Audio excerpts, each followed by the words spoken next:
Ukraynada müharibədən zərər çəkən, valideynlərini itirən, ailə üzvləri əsirlikdə olan daha 30 uşaq reabilitasiya üçün Azərbaycana gətirilib və onlara sosial-psixoloji dəstək göstəriləcək. Bakı bugün xüsusi qonaqlarını qarşılayır. Müharibənin izlərini daşıyan 30 Ukraynalı uşaq reabilitasiya üçün ölkəmizə gətirildi. Uşaqların Bakıdakı ilk təəssüratları görülməyə dəyərdi. Biraz yorğunluq, biraz qorxu, biraz həyəcan, biraz da təbəssüm. Mən ümid edirəm ki, hər şey çox əla olacaq. Biz yaxşı dincələcəyik, çox əylənəcəyik və bir çox yeni dostlar tapacağam. Demək istəyirəm ki, hamı xoşbəxt olsun, hər şey yaxşı olsun və hər kəs sağlam olsun. Çox gözəl ümidlərimiz var. Düşünürəm ki, bu səfər çox əyləncəli, maraqlı və faydalı olacaq. Biz bu səfəri səbirsizliklə gözləyirik və onu bizim üçün təşkil etdiklərinə görə çox minnətdarıq. Hal-hazırda bizim Sumi vilayəti və Sumi şəhəri hər gün atəşə tutulur. Hava hücumu siqnalları səngimir. Çoxlu qurbanlar var, böyüklər də, uşaqlar da.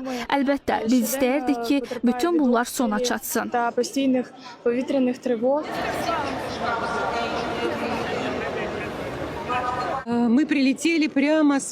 Biz birbaşa Rusiya sərhəddi yaxınlığında yerləşən ərazidən gəlmişik. Cəbhə xətti şəhərimizdən cəmi 20 kilometr aralı keçir. Bu uşaqlar hər gün partlayışların, dronların səslərini eşidir. Bu səslərlə oyanır və yatırlar.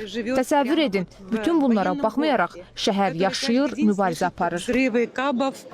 Sosial Xidmətlər Agentliyinin təşkilatçılığı ilə həyata keçirilən sosial-psixoloji reabilitasiya proqramı çərçivəsində Ukraynalı uşaqlar şəhərin görməli yerlərinə ekskursiyalar edəcəklər, terapiya keçəcəklər.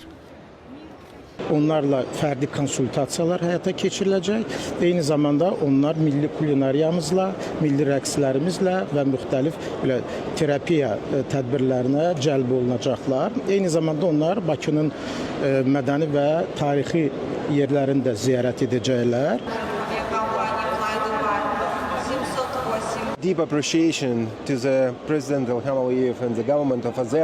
Ukraynalı uşaqların reabilitasiyası üçün bu çox vacib proqramı həyata keçirdiyinə görə Prezident İlham Əliyevə və Azərbaycan hökumətinə dərin minnətdarlığımı bildirirəm. Son 3 il ərzində müxtəlif proqramlarla 400-dən çox Ukraynalı uşaq reabilitasiya məqsədi ilə Azərbaycana səfər edib. Buna görə də bütün Azərbaycan xalqına göstərdiyi dəstəyə görə səmimi təşəkkürümüzü bildiririk.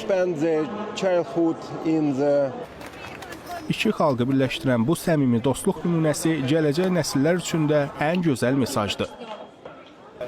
Mehin Hacıyeva, Sabir Bilalov, ASTV Xəbər.